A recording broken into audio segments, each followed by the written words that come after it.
have some time reserved on the inner tie. As you know, the inner tie goes up and down the Wasatch Front into Idaho, Montana, somewhere into Arizona also.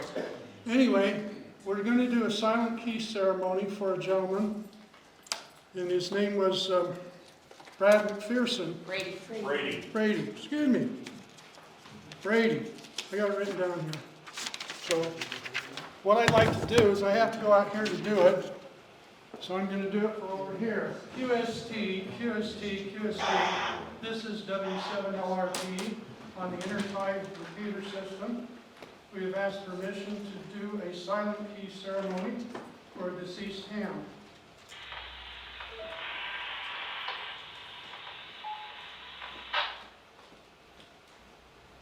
With sadness, we remember Brady McPherson, whose last transmission was March 22nd, 2023. He was 41. The silent key is a term from telegraphy and early radio. When an operator passed away, the operator telegraph key became silent, hence the name. The ceremony is usually performed as follows. When voice is used, the silent key call sign is called 3 times. The third and final call ends with Sierra Kilo. And in the case of Morse code, the pro sign for end of transmission, da-da-da-da-da, which is Morse, SK, sent with no pause between characters, right?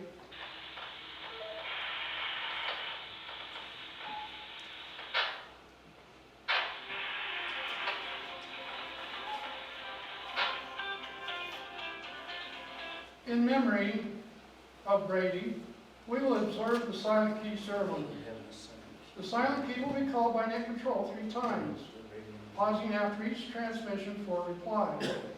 At the end of the 3rd transmission, net control will say, "Nothing heard, rest in peace," and the name of the deceased will miss you, Sierra Kilo.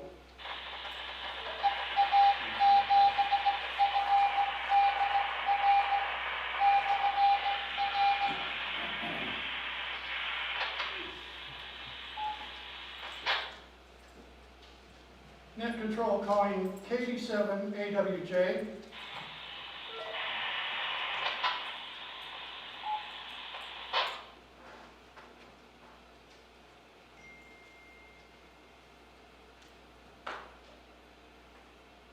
Net control calling KD7AWJ.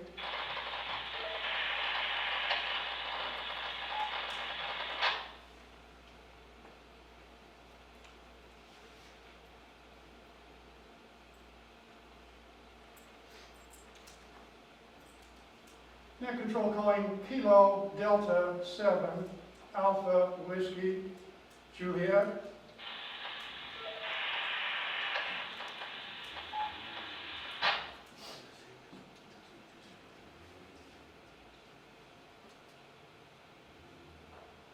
Nothing heard. Rest in peace, Brady.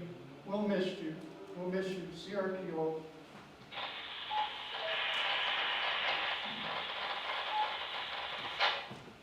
This W7LRP in St. George, Utah, returning this frequency to normal to use. Thank you, gentlemen and ladies. Appreciate the time you gave us. Rick, you knew Maxine. You knew Maxine, right? I did. Can you tell us just a couple of things about her? Maxine was an absolutely wonderful lady. She was incredibly short. She was always there to greet you with a hug and a sweetheart. She called everybody sweetheart. Her husband, Ken, was past president of the club. He had the best call sign I'd ever heard. It was for Ken Forshe. It was K4SHE. Absolutely perfect. But Maxine was, even on the air, even in person, she was a credit to this hobby and a wonderful person to know. How's that? Thank you. Appreciate that. Oh, and by the way, for her call sign, I called her KD7 Honey. HN1. QST.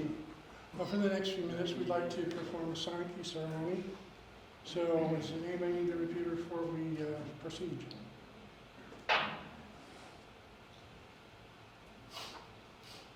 Sadness, we remember Maxine Forsey, whose last transmission was April 2nd, 2023. She was 98 years old. The sign key is a term for telegraphy and relay radio. An operator passed away. The operator's key became silent, hence the name. The ceremony is usually performed as follows. When voice is used, the silent key's call sign is called 3 times. The third and final call ends with Sierra Kilo. And in case of Morse code, the pro sign end a transmission. Da-da-da-da-da-da, which is Morse, SK, sent with no pause between characters. Right? In memory of Maxine, we will observe the silent key ceremony. The silent key will be called by your control 3 times, pausing after each transmission for reply. At the end of the third transmission, that control will say, "Nothing heard, rest in peace. We'll miss you, Sarah Kilo."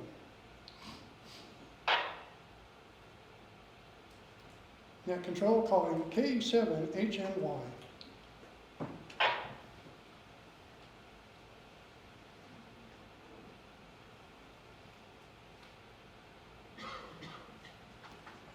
Net control calling KE7HNY.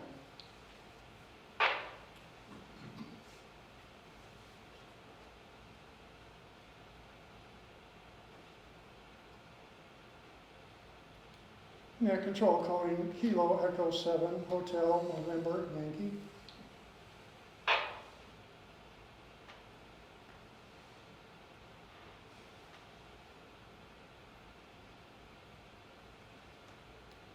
Nothing heard. Rest in peace, Maxine. We'll miss you, Sierra Kilo. Okay. Anyway, what I was saying is that those radio waves go out the ionosphere, go past the planets and into space, into eternity.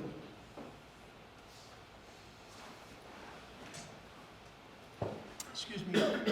It helps me realize that this isn't the end here on Earth. So, anyway. Enough of that. Don, when you perform that ceremony for me, however long it is, I'm going to find a way to answer you. At this time, we'll give Rick some time. He's got to head out, and then we'll talk a bit about repeaters. Then we'll get our presentation up. So, Okay, Rick? Field Day is only 65 days away. Doesn't sound like it's too far, does it? But we're going to have Field Day in the Sunbolt parking lot, same place we had Winter Field Day, and it's going to be in that large county emergency operations tent again. We're still talking about what we're going to do about, what am I trying to say here? The emergency, not emergency, but trying to, the educational emergency preparedness fair. That's what we're trying to talk about. And we're still talking about doing that, but I am going to get a story in St. George News like I did last year, a story before Field Day, so we'll hopefully get a lot of the public there. We are going to set up a Get on the Air station. There are new scoring, there's a new scoring system for the Get on the Air station. So I think it's going to work to our advantage. I sent out a survey, or I had a survey sent out here recently, got some results in. These are preliminary results. If you haven't taken the survey, please do so. This gives me an idea of what we want. 56% of the respondents said yes, they're going to be attending Field Day. 18% said no, and 25% said they just weren't sure. Maybe.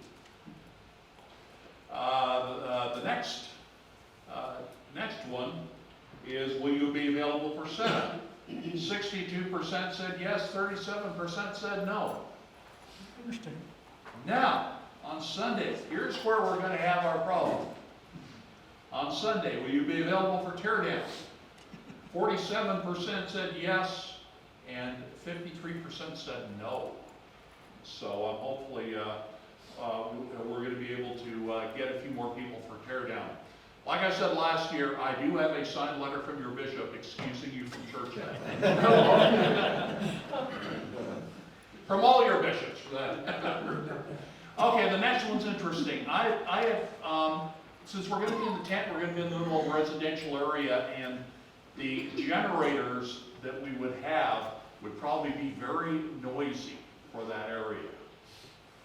Unless we get like the little Hondas and stuff like that.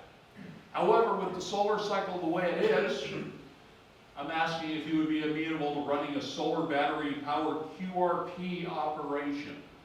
That gives us 5 points per voice contact and 10 points per digital/CW contact.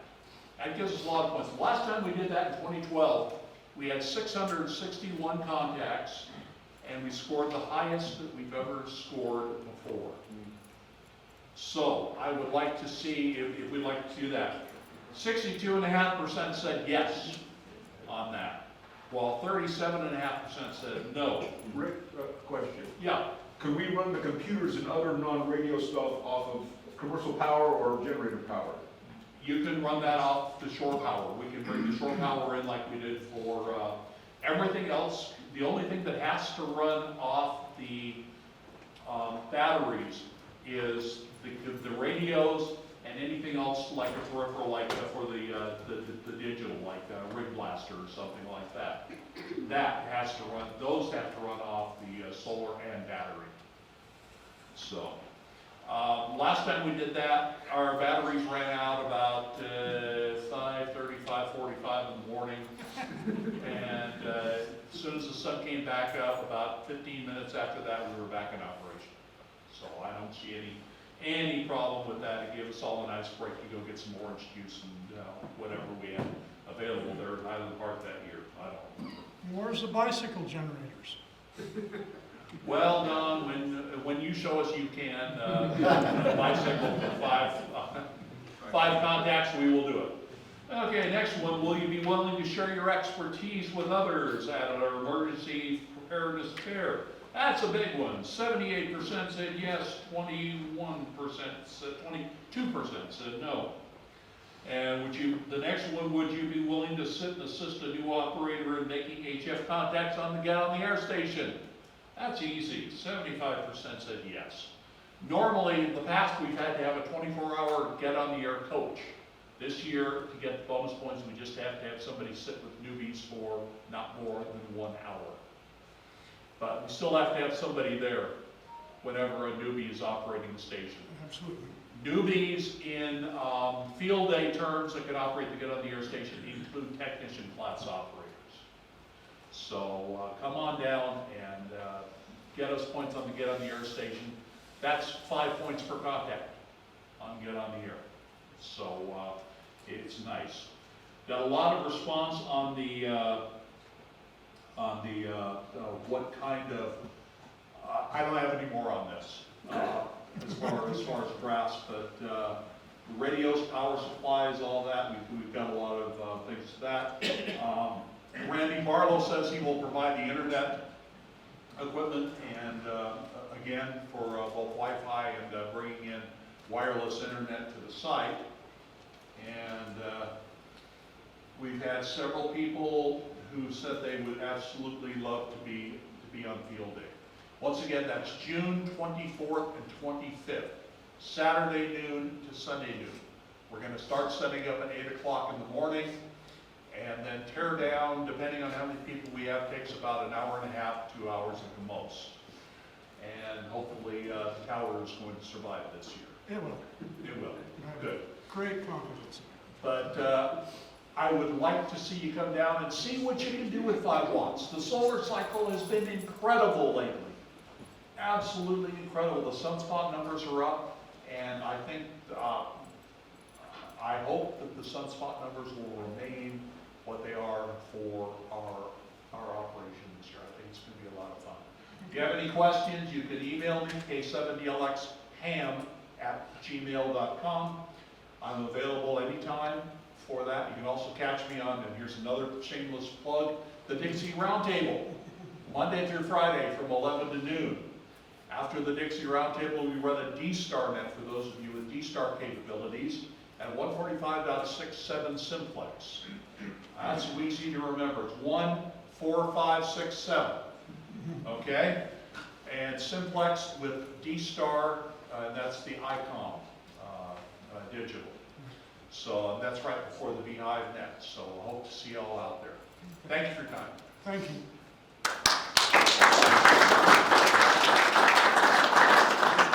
Thanks, appreciate that.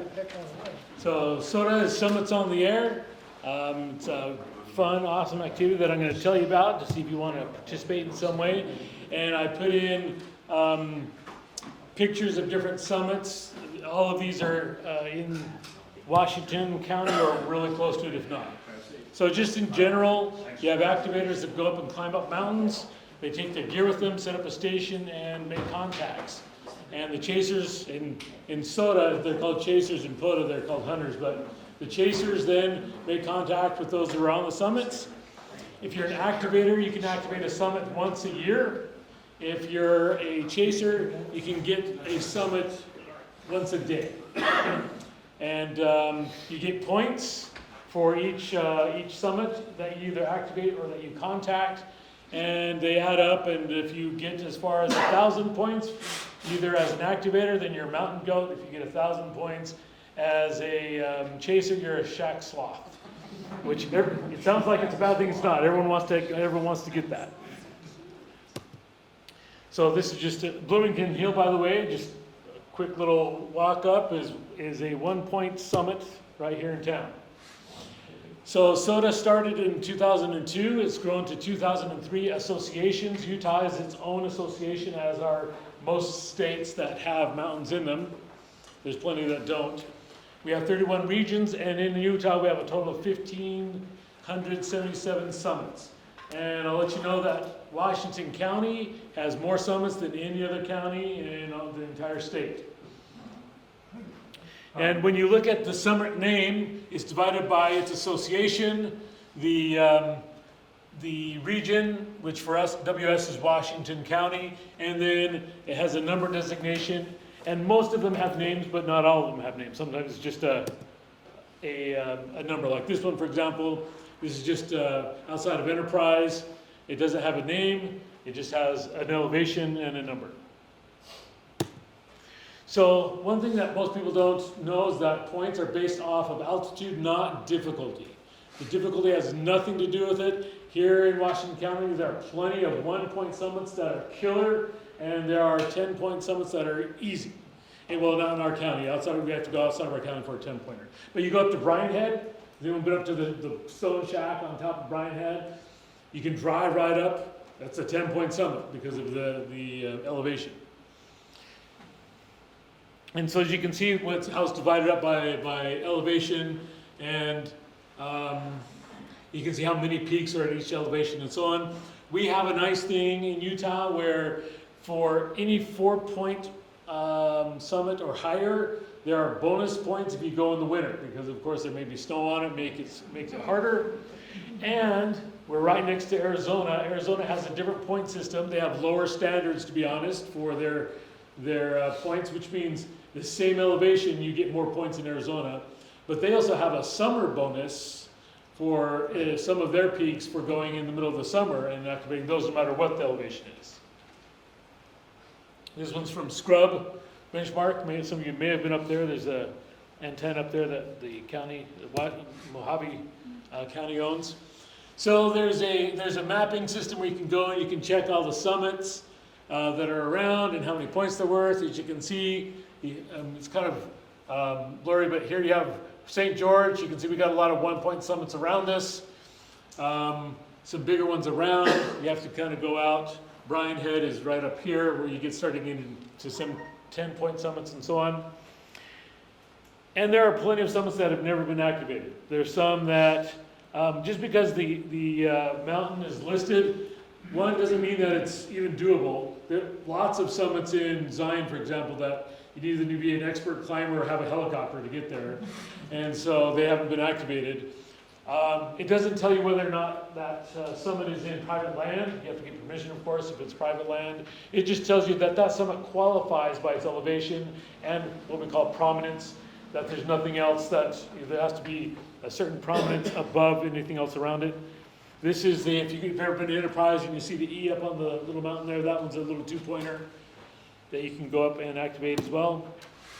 You keep track of your progress online.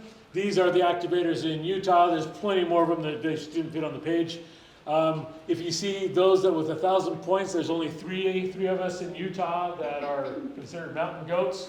We'd love to have more people participate and work at it and get higher. It does take a lot of effort, of course, to get up to 1,000 points when you can only activate that one particular summit a year. So even though I can drive up to Ryan Head, I can't sit there for a week and drive up every day. It's once a year that I can get those 10 points from Ryan Head. As an activator. As a chaser, you get someone up there going up every day, you're getting 10 points every time that you make a contact with them. This is Sullivan Knoll, which is, as you go into Enterprise, it's just this little knob. I live actually right at the base of it. Although I don't activate it all the time. But, so you can download these files, put them onto Google so you can look at everything in Google, know exactly where it is. Most of us, when we go, we take a GPS tracker to follow us, and then we upload that so people can see the route we took. Many of the summits that are here in Utah do not have any trails. They're just big rock mountains that you have to find your way up. So most of us will also write a report. Hey, don't go on the north side of the mountain. Like, it's really rough over there. Sometimes Google doesn't show you everything. And if you've ever kind of scouted something out on Google and checked it out, you'll see that, oh, the road didn't look near that bad, or I didn't realize there was a gate there, or all these things, right? So having people who have had experience is really helpful.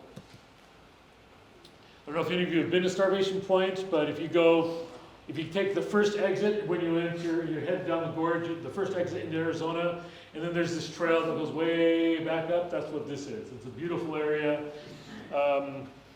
You may be able to take a Jeep. I don't know. That's not how I get there. But the prominence thing, as I was talking about, you do have to have a certain amount of prominence. So, for example, this peak right here does not have enough prominence because this one is part of the same. It's only 250 above where this base is, and so this doesn't count. This one does, and that one does. There's rules that you can look up and check. So a lot of people are like, oh, isn't this one is such a prominent thing? Like in Hurricane, Molly's Nipple, when you look at it from Hurricane, it looks like it's just huge and way up there. But when you go on the backside, it's just kind of flat and it's not prominent at all. Right? So it doesn't count. This one is looking at Bryan Head. That's Bryan Head up there. You can't even see the shack, but it's from a place called Navajo Point, which is above a skiing area. Beautiful in the summer, by the way. It's also a 10-point. So just some guidelines about, there's more about activating, since kind of that's what I do, but we'd love to have some chasers as well, some more. You reach the summit by non-motorized power. Now, there's no specific guidelines, meaning you could drive up to Bryan Head, but then you take your gear and you walk it to wherever you're going to set up. You cannot use your vehicle. Okay? You cannot. A good rule of thumb is if you can get in your vehicle and drive away and your station is still up and running, you're good. Scott. Could you use a horse or something like that? Yes, you can use a horse. You can use a mountain bike. Okay. Yeah, that's because it's not motorized. Yeah. You sure could. So there's an activation zone, which is an unbroken, that's an important part, unbroken area contoured 80 feet below the summit. As I mentioned before, none of the summits are checked to see if you can make it. Like if you're like below that, and you're like, well, it's too hard to get up and you can't activate it. Right? It doesn't count. You have to be within that zone, unbroken, which means if you're on the hill next to it, but there's a dip, that doesn't count either. You have to get up to where the actual summit is within 80 feet of the summit. You have to obey all laws and property rights. You have to have 4 QSOs in order to receive the points and to say it's activated well, with 1 point you activate it, but you don't get any points for it. 4 QSOs will get you points for that. Is that on one frequency or any frequency? No, that's during your activation time up there, so during the same day. And of course, you are responsible for your own safety. There are plenty of dangers with many of the summits around, especially those ones, like I said, that don't have any trails that go up. You gotta be very careful and know yourself, know your abilities to activate a summit like that. Mike, Yeah, can two people go up? you bet. So people do that all the time. They have fun as a group. And the chasers they're a wonderful community. All activators love our chasers. They're very consistent. And not only that, because as a chasers, you know, like I said, you only get the 10 points for once a day. But if there's 4 activators up there, chasers will be kind enough to activate all 4 of them, so those guys get the points for being up there. They only get 10 points. You don't get 10 points per person or per QSO. It's just 1. But if one person gets the call, most chasers will call the other ones to help them out, you know, and to get them some QSOs and to let them have fun, because that's what gets activators out and up, is they have fun getting contacts. So this is Chinook Kiwi. I don't know if you've been out there. You can see it from I-15. It's in Washington. It's also a 1-pointer. That was my very first activation ever. This is my starting equipment. I had a 7 amp hour slab. I had a UKITS radio, that's this radio here, which I'll show you a little bit later. A bunch of other things. I had a full pack, not like this small. This is my pack I take everywhere. When I started, it was a big. After you go up a couple of tough mountains, you start to look ways to like lower your weight pretty fast, right? So that slab did not last long on my activations. Yes, sir. Does CW same as voice, or is there a difference Point-wise? point-wise? Yeah, no, it's the same. Okay. So yeah, you can use 2 meters. You can use voice. You can use CW. You can use digital if you want. Now most people don't. Why? Because you're hauling up a computer and battery for the computer or whatever else you need for it, and so most don't do that. Right? It's not the same as like with POTA. You're hiking, like I'm taking. This is all I take. If it doesn't fit in there, it's not going. And I don't want that to be heavy. So for me, and this is just me, I'm not saying that you got to do it this way. I am HF only, CW only, QRP only. That's what I do. And why do I do that? One, because CW is super cool. You haven't learned it yet, you should, because it's the most awesome thing on radio. And so it's fun, but it also means that your radios can be much simpler to take up, which makes them much smaller and more compact. And which means that QRP also, because of the radio small, you don't need a lot of power. You're going QRP, and you're on top of a mountain with a wire in the air. You can't get a better antenna than being on top of a mountain with a wire in the air. Right? You're reaching everywhere, and so you don't need a lot of power. And so I have 224 summit activations. I have over 5,000 QSOs. They're all QRP CW. You have a question, Lynn? How many use a kit radio? That you build yourself, you mean? Probably not even 50%. It's probably less than that. Because there are some great commercial small radios. I'll have, because I can show you this anyway. This is one I used for years. It's my favorite. I love it. It's a UKITS. It has 4 different bands. It's a $300 radio. It's a CW only radio. It has an internal battery pack, so you have to take an extra one. I always do because I've done one activation where I got to the top of a rough mountain and my battery was dead. I'm like, that is never happening again. So I always had a spare battery. Now, and of course that's where all your weight is your battery. But after you do a big rough mountain and you're like, and it's dead, you're not going to let that happen again. So I didn't. I've used. Also this is a KX2, Electrocraft KX2, beautiful sounding radio, pretty fancy, can do it all. Lights, I never take it because this is a $1,200 radio and I'm going up a mountain and I'm rough and I've taken tumbles and I'm too nervous about hurting the radio, so I don't take it. I might even sell this one because it's too nice of a radio. lately, I've been going with QCX, which is a kit radio, so I built this radio. This is a $55 radio. And this is what I've done my last several activations with. This is one band, CW only as well. Puts out 5 watts, about, not quite 5 watts. What band is that particular radio? This one's a 20. I have a 20 and a 40. Those are my workhorses that I use on every activation. And then I've also used, has anyone seen or built a Pixie? A Pixie is usually they're 40 meter, it's about this big. You can buy them from China for like $2. I went really expensive and I got a Korean one because I had a case for $10. And so, and I have activated at least 4 summits with it, including my activation to become a mountain goat. I use that to activate my mountain goat summit. It's a Pixie. It puts out, I think I got a watt and a half out of it. So, and I had 7 contacts within the first 5 minutes of getting on the air.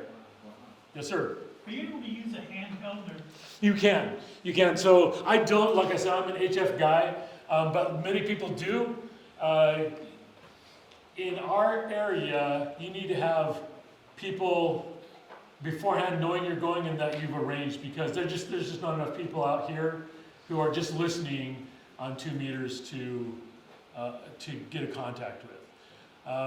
In other areas there are, like you know, say the guys that do Colorado and they're above Denver, they can get all sorts of people from where they are on 2 meters just calling CQ. In Utah, you just can't.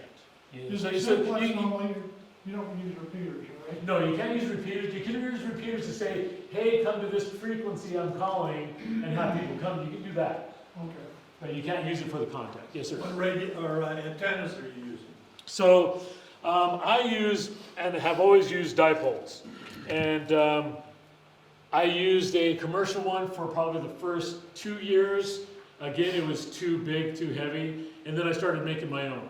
And I started making what are called link dipoles.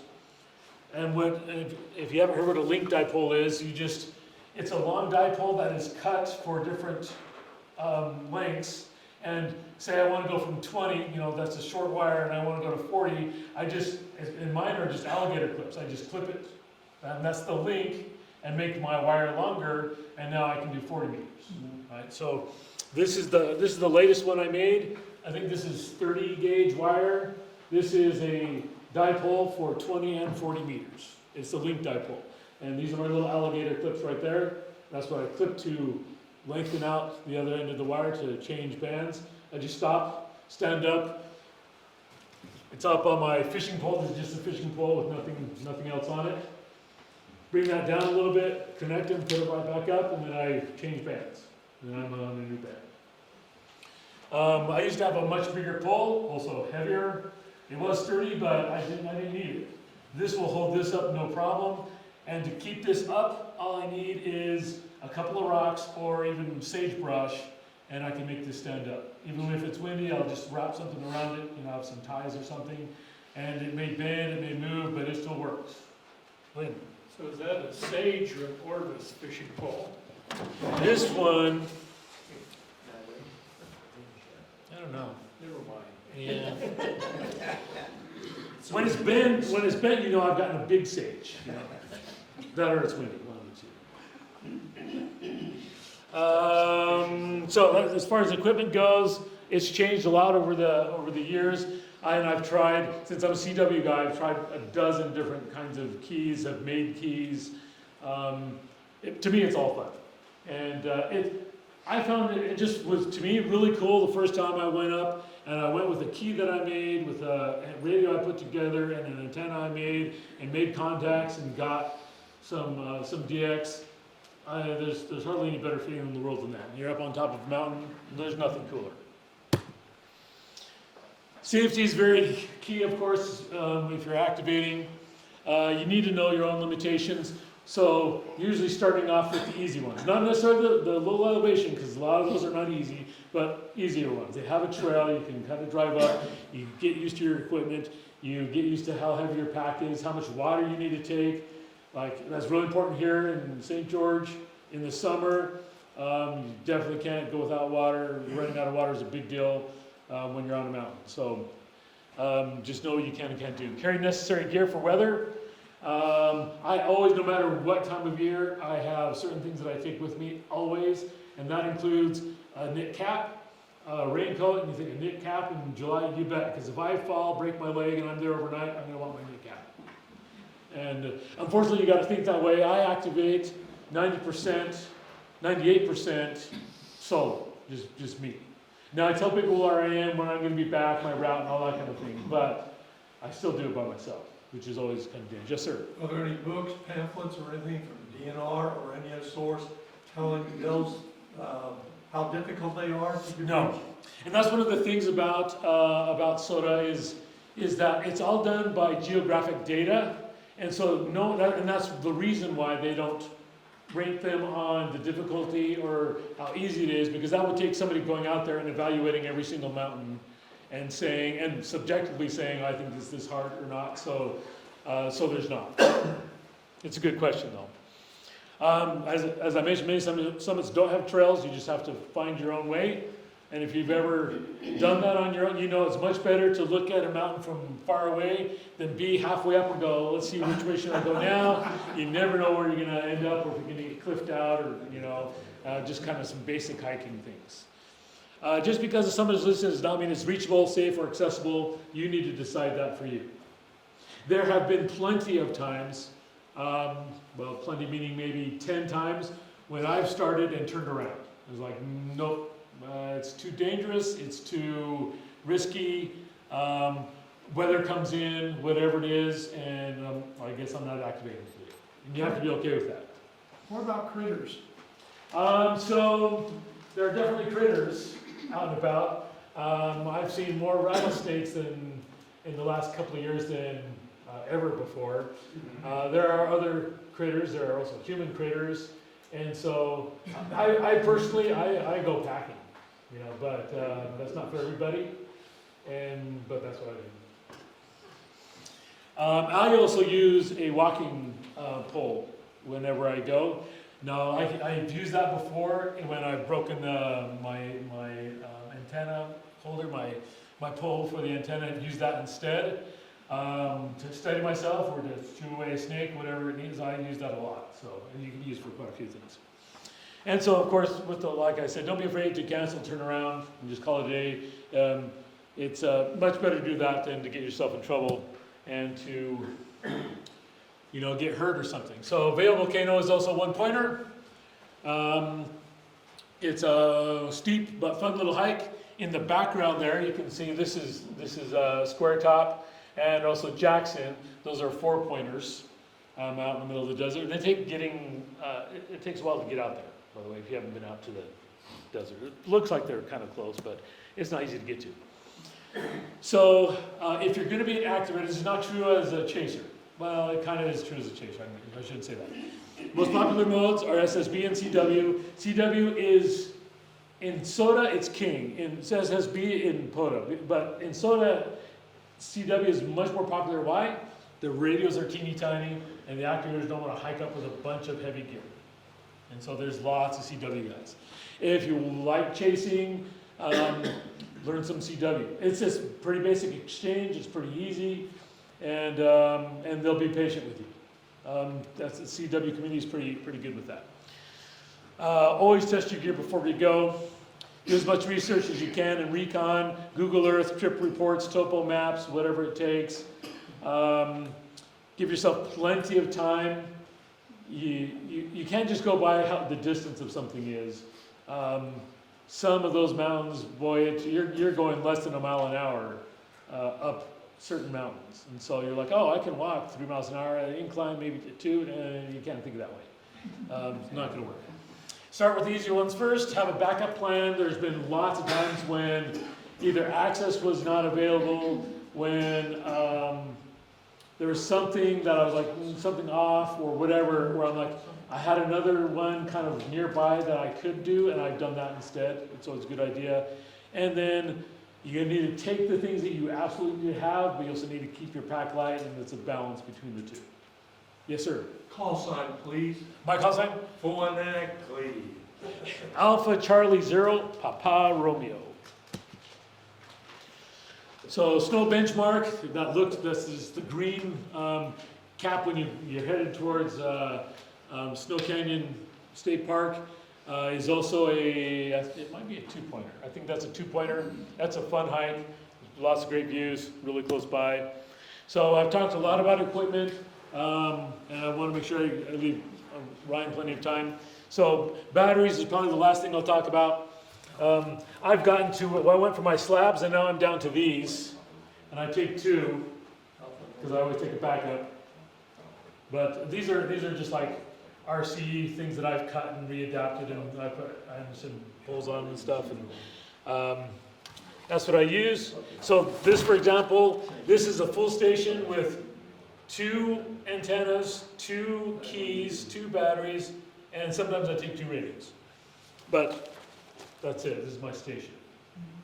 Right? And the pole. Or this one if I want to trade them out. Little Black Mountain just across the border. If you're headed towards the airport, you pass that. If you're going, but that's the pole I used to use. Much thicker, heavier, and that's the pack I used to use. See how I look at this picture early for my first year. I look how pretty and new it is, back then, and I think I threw it away. It's been beat up and gone.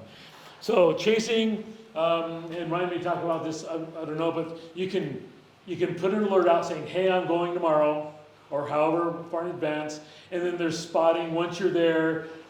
Chasers may do it, or hunters may do it, or you can do it yourself, saying, "Here I am, and come get me," and people will call. Okay. Do as much as you can, even the small, even if they're not a lot of points. Add it up. They add up quickly. And again, CW is king. And I'm not going to go through. This is all just hiking safety. But there's websites for the spotting. There's websites for looking up the different peaks that there are. There are apps to use to do that. As far as logging, I hand log. I do paper log. It's just easier for me because I have CW, and so I can send and write with my same hand really easily with the little clipboard.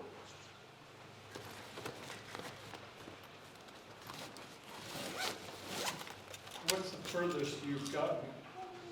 Distance-wise, New Zealand, I think, is probably I'd say 1,000 miles. That's always on 5 lots or less. But plenty of Europe. There's lots of chasers in Europe.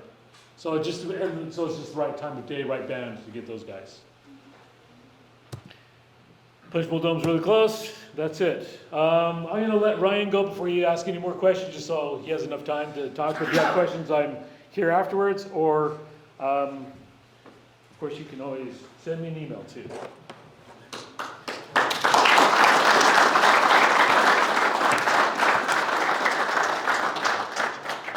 Who's heard of POTA? Let's see, I'm Ryan, W7RGS. I'm the Vice President for the Dixie Amateur Radio Club, so you'll see me more. I'm sorry. That's about all I can say. This is me. We were out at Hamcation in Florida 2022, and that's with Ham Radio Crash Course and Ham Radio 2.0. Nice guys. They're very short. Who'd have thought?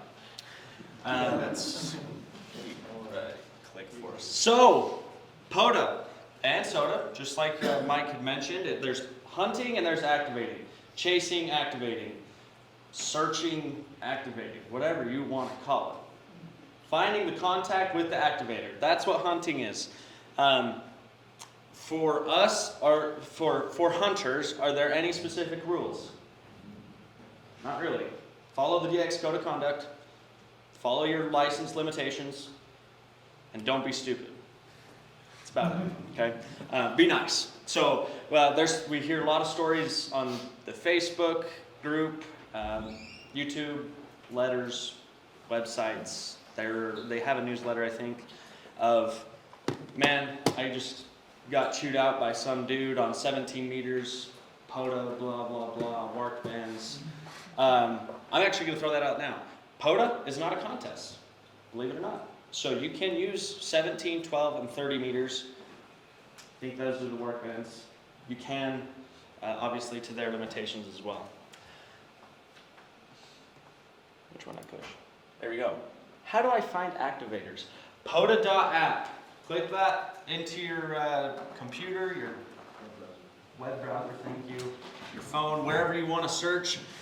Search that, and what's going to come up is this wonderful thing. You can kind of see it. It's a little blurry. It's how it is. This was just this afternoon. We had 20-something hunters, or activators, sorry, on, I think part of it's the wall.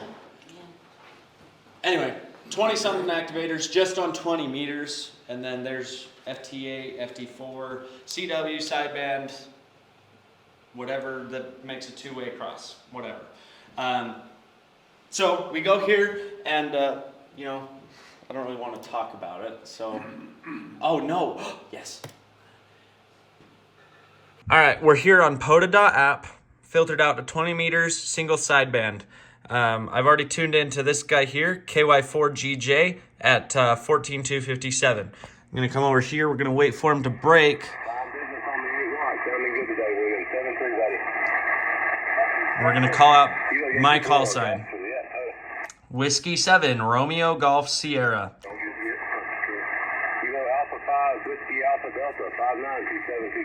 Okay, and we do this till he calls back.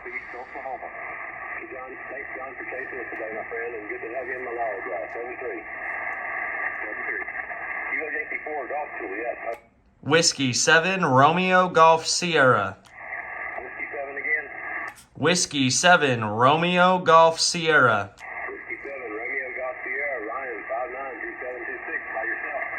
Hey, thanks for North Carolina. I'm making a video for a POTA presentation I'm doing this afternoon. And so I appreciate you being part of my demo. Thanks for activating today, and good luck on the rest of your activation. You're 5'9" from Utah, 73.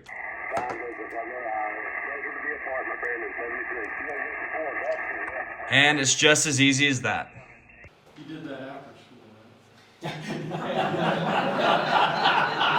So I kind of school. Hey, I've talked to you about that. I kind of gave myself up in that. I waited a little longer than I should have to make the presentation, but here we go. Okay, so it's just like that. It's just like any contact. Somebody, if I wanted to talk to Lynn on the repeaters, I say KG7 SGQ. Shoot. Let's see. SXQ. Good heck. W7RGS goes back and forth.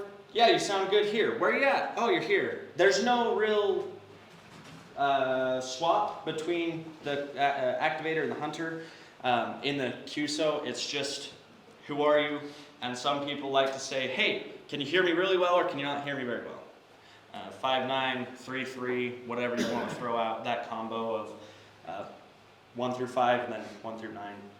But there's not any designated thing, so I said, hey, you're 5'9" in Utah. Now, was he actually 5'9"? Some of you are probably going, man, that son of a gun told him he was a 5'9".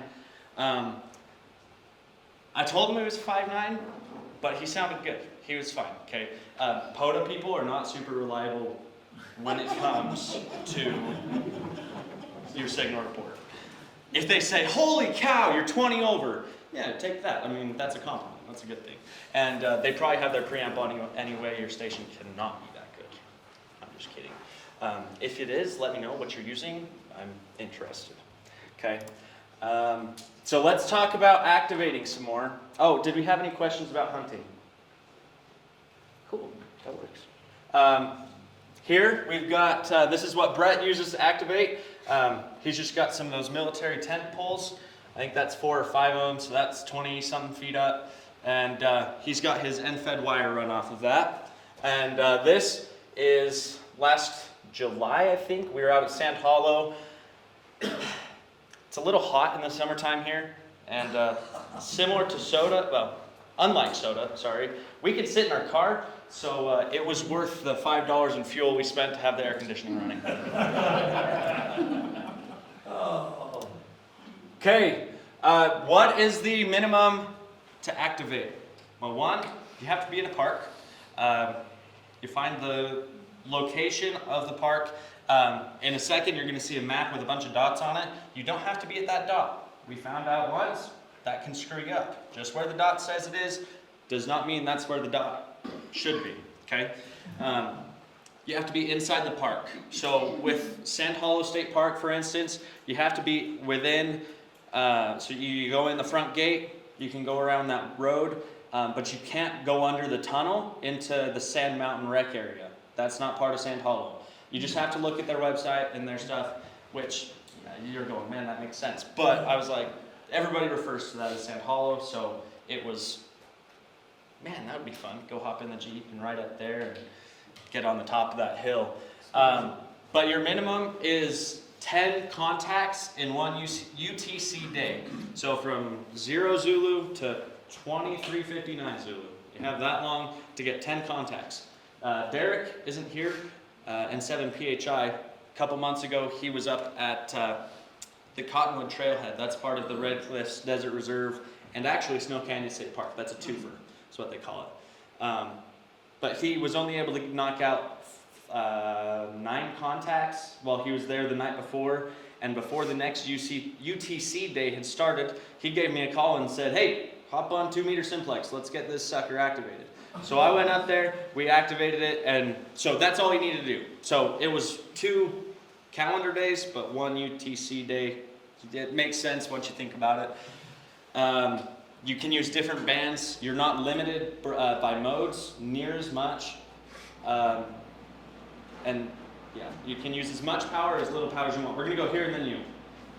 Yeah, does it have to be a state or a national park? No. So that's one of the things that is like kind of misdrawn. A lot of people don't understand that it's just not known to knowledge. State parks are all POTA designations, and same with national parks.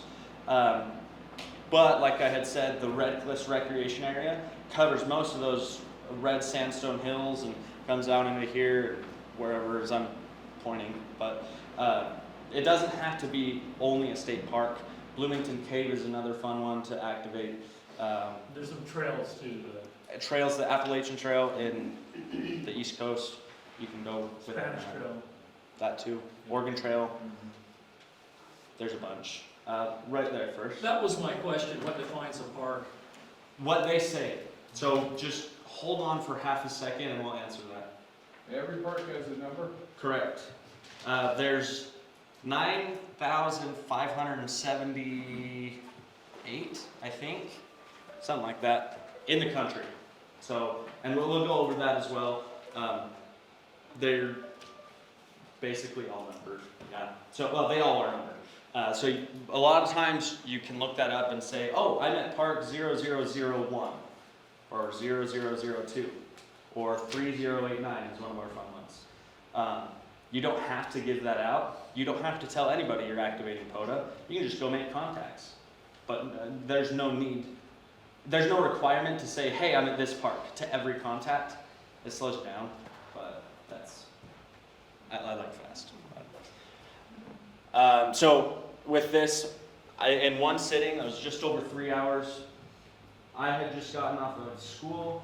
Brett was wrapping up. He was busy, so I said, heck, I'm gonna go play POTA. Went out to Sand Hollow, was out for about 3 hours, and got 211 contacts in one seat. Now I changed bands a bunch, and it worked out really well. It was fun because I was constantly packed with people. I just had to tune the antenna a little bit.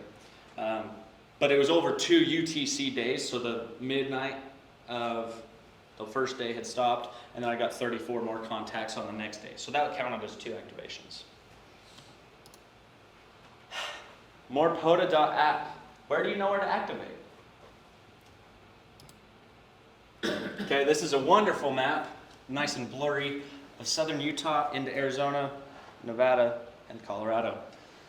You can see the line right here. This is the Utah line, Arizona line, and then we don't care about Colorado.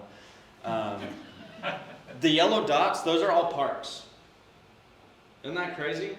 So you can see up I-70 right here, I-15 comes down. Washington County is right in this area. And that's crazy. We've got a lot of parks in our area. Without going through and saying, yep, this is in Washington County, this isn't, I couldn't tell you exactly how many, but I think we are over 40 parks, which is a lot. That's more than some states have, and I'm not kidding. So it's impressive, and a lot of them you can see, like these two are really close. Those two could be a twofer, depending on what it is. This one right here, that's Bloomington Trail. We go out to that one, and just like Mike had mentioned, they don't really say how rough things are when you look on the website. We went out in our Jeep, and it was a great smooth ride, and we went out a year later in our Tundra, and Keith caught up to us about halfway out, and he left an hour after we did. So it can get pretty treacherous in some things. A lot of the times the website will say, you need a 4-wheel drive, you need to hike, you need to do this, or just pull in the parking lot. Sand Hollow, it's my favorite. The biggest decision I have to make is which parking stall am I going to park in. It's pretty nice. No, it was 9482. 9482, I think. So Utah has 417 parks. That puts us at 4.4% of the U.S.'s parks, the U.S. parks, okay? So let's see, we're actually number 3. There's New York and Pennsylvania. They get first and second, and then Utah. This is the first time that Texas and Florida have not beat us in years. So I'm proud of that fact, to say the least. Mike had mentioned his antenna. He uses dipoles, linked dipoles specifically. Those are super popular because they're not very difficult. They're not expensive. They're not crazy hard to put up. You can take the post just like Brett uses. You can use a Harbor Freight flagpole and throw the center up. You can throw an end up. You can do whatever you want. There's virtually no limitation. This is our buddy stick. This is our buddy stick out at Sand Hollow, enjoying the wonderful sand. This is the one I can't really talk about, but kind of can talk about. This is on an unnamed ship on the coast of Hawaii. This is a disc cage antenna. It's about 35 feet tall, 40 feet tall, on a 440 long-ton ship. And we'll leave it at that. Yes, it's not any particular boat. We've been told we can't talk about that. But and I'll tell you what, that antenna, if we could get one of those on our tower, that worked real nice. It's resonant on, tunes on just about any band. Works great. We were getting all over the country. I'll show you a map in just a sec. Oh.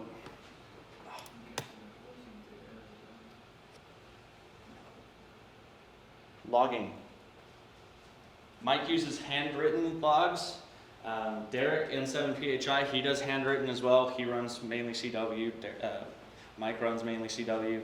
I use hammers. It's just on my phone. So in a package this big, I have my whole logging system. I could submit my log. I can do everything. Oftentimes, by the time I'm leaving the park, I can submit my log. It's pretty nice, and give it 5 minutes, and all my scores are updated. So that's pretty cool as well. They have a computer version as well if you're wanting to go into that. That's free. That's how my first activation, we'd written it on paper and then transferred it, and I said, screw that, that's a lot of work with just lining everything up. But my phone, your iPads will do it. Androids, I believe, has an app for it. There's a bunch of other apps that guys have put together for POTA logging because they find little niches that they like to fill with it. But just about everything gets filled with hammers. It's a simple application as well.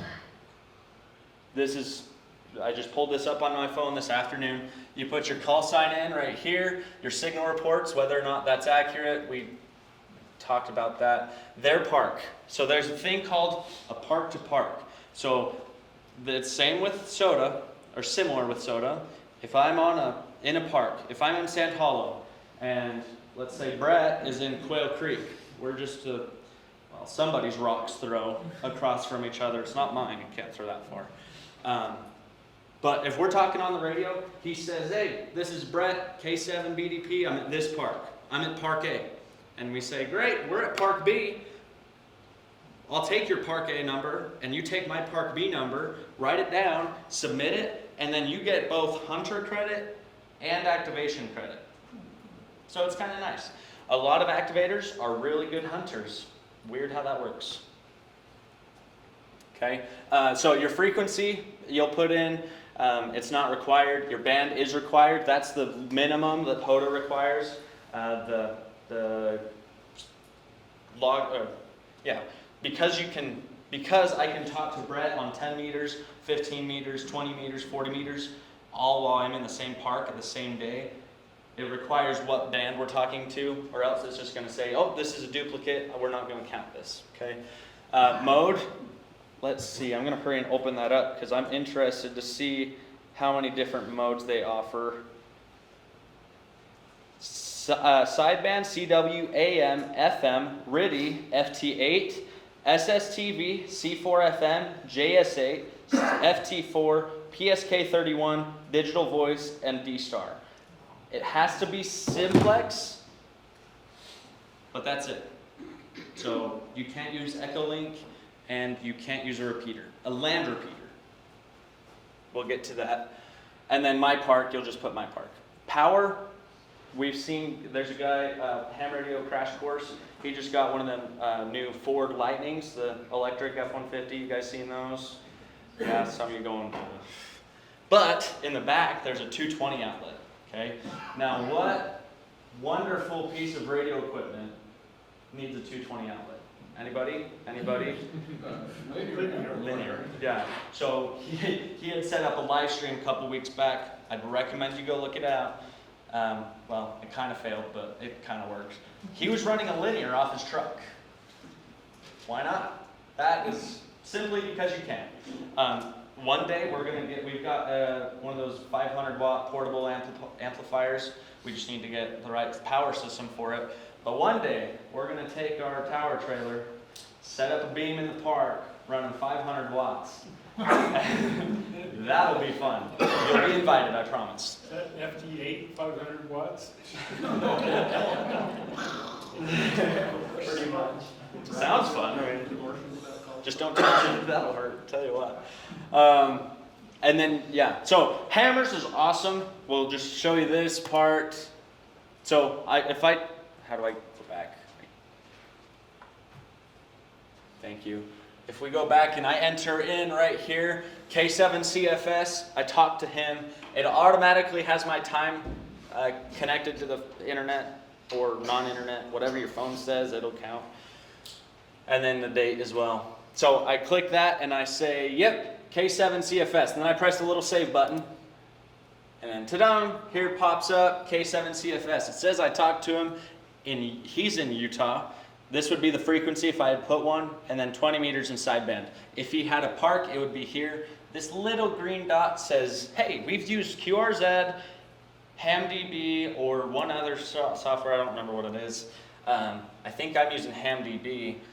But it says, hey, I've looked them up, and now they're on your map, so look at that.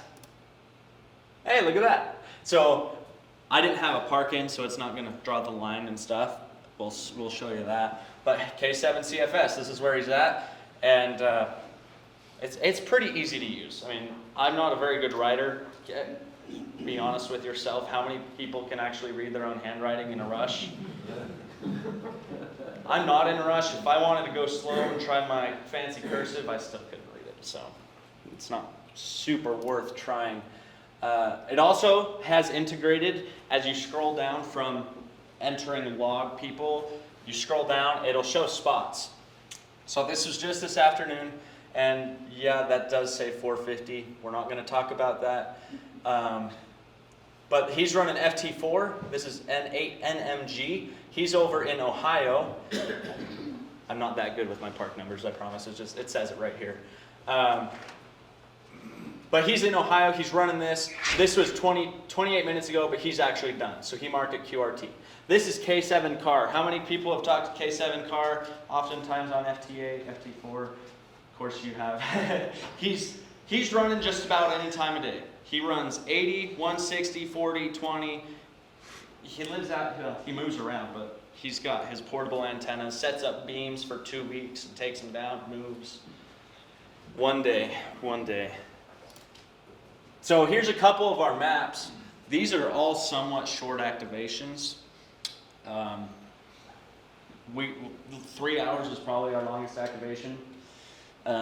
But it's pretty common. We had one, the picture we showed of us sitting in the truck, that activation, we were rattling off a contact per person in about 45 seconds. So both of us were knocking out a contact in the 45-second period. We were, at 90 minutes, we had over 100 contacts.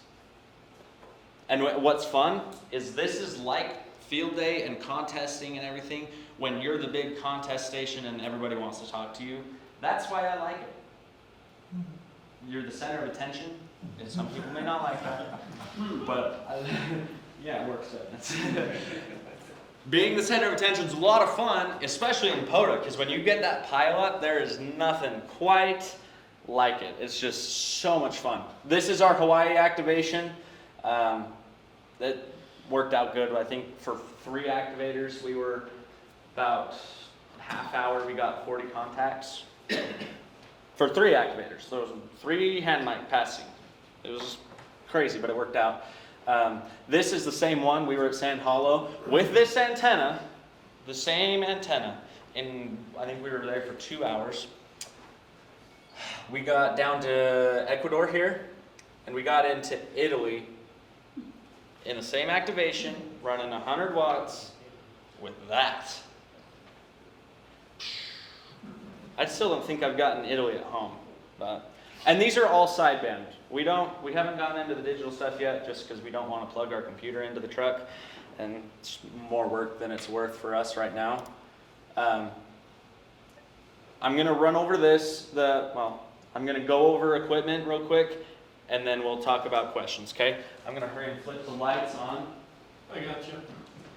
All right, thanks. So no, nothing here's for sale unless Everything's for sale. everything's for Right. sale, but we have about a 300% markup on it, and it's lightly used. Okay, this is our antenna. This wonderful thing holds this, all of this. Okay, we've got our coax, 25 feet of coax. This all folds up. This all collapses down, and our radio fits into this. We left Hamcation. We were the only one to leave Hamcation 2022 with a Buddy Stick Pro. Oh, that's bright. We were the only ones to leave. And we may have overcalculated on our weights for our luggage. So this was my backpack, my personal item. We didn't ask. We should have asked if we can throw it up in the plane and start calling CQ. That would have gotten us some contacts. This antenna, just real quick. You can see these different colored taps. Wolf River coil is another popular one. You just tap it at different points, makes the antenna electrically longer or shorter. Okay. But yeah, this all works out. This is from 40 to 6 meters. Works great. And all packs up like that. So, to What tune kind it. of cost? What was that? What kind of cost? I think it's $199 or $250. I'll look it up. I think it's The deluxe is $280. $175. $175 for no coax and no stand, no tripod. But the main part is $175. If you make the trip to Florida, it was actually cheap. True. So to tune that, we have to use the radial. We can kind of put the vertical piece in a general area, and then we tune our radial in and out. As we tune the radial shorter, our frequency goes up. Who'd have thought? Okay. That took us a minute to figure out, though. We got one of these. This is a Comet CAA 500 Mark II. This was recommended to us by Mac. It's a great antenna analyzer. This is the bulky version. You can get Rig Expert sticks that are just teeny little guys, connect to your phone. And we just have to use it to make sure the antenna's tuned so our radio's happy. For our radio, we are most often running our Icom 7300. People go, wow, you really run that out in the field? And we say, yep. Harbor Freight runs a great special on one of these boxes every once in a while. Get one, they're cool. We just picked up another radio recently, the FT817. How many people seen this? How many people have one of these? Just a few? Cool little radio. We still haven't used it yet, but we need to. But this is it's cool. This is QRP. This is due at 100 watts. The antenna for the QRP setup, it's a long end-fed wire. That's it. So this whole thing, in theory, has a built-in battery as well. But that's the whole package minus coax. It's pretty cool. You can go very light. You can go very heavy. For example, this is our 20 amp hour battery. This thing runs about 80 bucks now, but we can run at 100 watts about 4 hours. If you're not looking to get POTA, look into one of these anyway, because these are great for your MCOM stuff. They stay on a shelf for a long time. They don't trickle out like a lead acid, at least not quite as much. But anyway, you can knock out contacts really quick. You can knock them out real slow. We do have, and it's a shameless plug, we do have a YouTube channel about our POTA stuff. It's not great. Don't have high expectations. Southern Utah Ham Radio, we've got a couple of our activations listed up there, and you can kind of see our process and how we're knocking them out fast. So check that out. But all the slides and everything will be on the newsletter and this video that Keith's filming for us. Do we have any questions? Go ahead. When you first start, do you call like CQ POTA or what? So yeah, I was gonna try and throw together this is how you activate, but I didn't have time because it was already 5 o'clock. Doing your homework late? You say it like I do it. What we've done in the past, there's so many different ways. Just like running a contest, but this, like I said, isn't a contest. You can say, hey, this is W7RGS. I'm on this frequency. Let's say I'm on 18.150. Okay, so 17 meters, I'm perfectly good to run there. There's no issue. So I'll say, hey, this is W7RGS. I'm running a Parks on the air. Is this frequency clear? I'll ask it 2 or 3 times.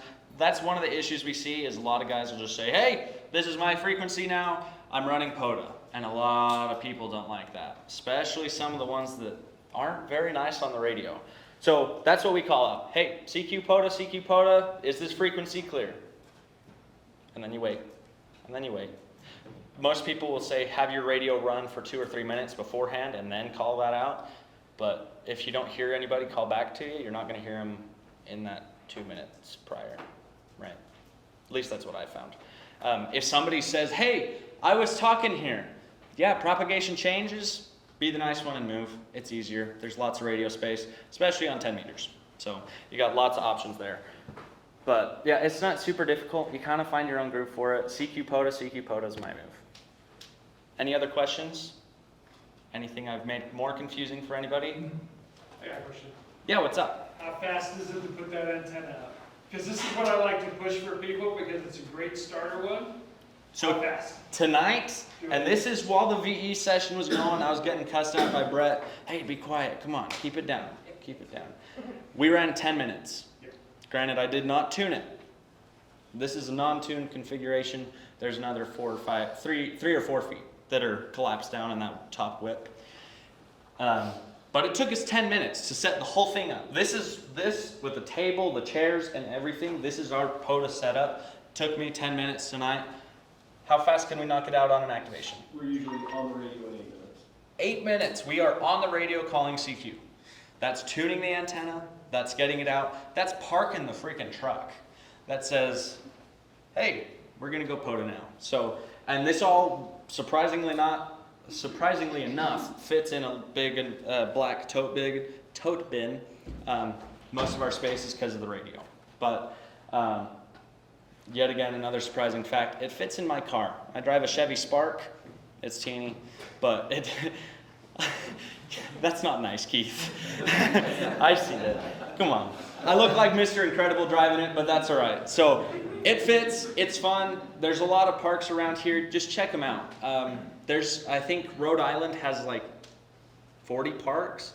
Which, yeah, everybody goes, man, it's teeny. But New York's got 800. How can we not, like, spread the love a little bit? Go ahead. All right, I'm going to give you a compliment, because I'm going to say that if you guys ever get a chance to go watch Ryan do a POTA, it's pretty amazing to watch him with his cell phone in one hand with a Hammers app, and this thumb punching everything in with this hand with a microphone, and he's getting a pile up, and the guy is just like super fast. So that's pretty fun to watch. He's good at that. It is enjoyable, and we can knock it out pretty quick, but it's fun. Thank you, Keith. Is Yeah. there any problems with, in these parks with rangers questioning what you're doing, or are there rules? I was going to bring another thing to go over that with, but I didn't. It's fine. Notice here with our radio, I'm using the corner of a camp chair.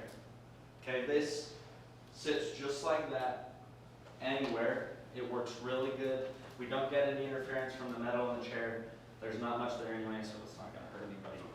A lot of times on Facebook is where a lot of people like to rant about their POTA issues. They'll say, man, I just got chewed out by the park ranger because I had my end fed in the tree. Well, yeah, you're in the state's tree. Get out the state's tree. Come on. Like, it's the park's tree. It's a conservancy area, being a state park or a national park, so get out of their tree.